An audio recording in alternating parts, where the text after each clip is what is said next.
lalaki mo.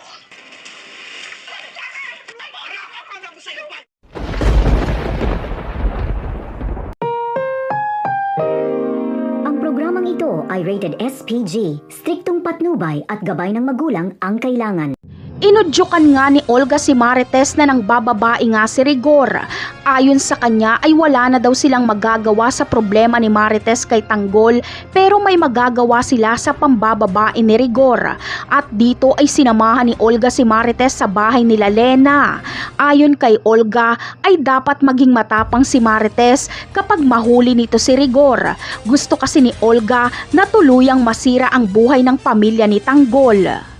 Kaya naman magiging matapang nga si Marites. Kitang-kita niya ang halikan ni Rigor at Lena, kaya agad niyang sinampal si Lena at kinaladkad palabas.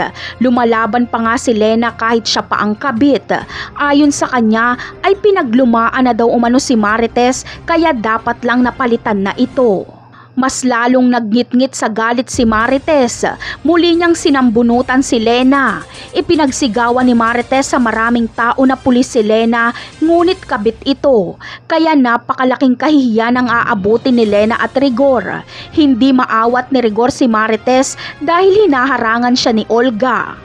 Samantala, dahil sa pangyayaring ito ay malalagay sa kahihiyan ng opisina ng kapulisan.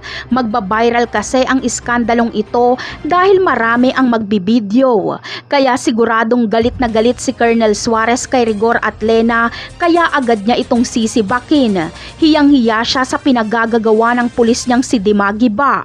Napakarami pa nating dapat abangan sa mga susunod na episode. Paalam!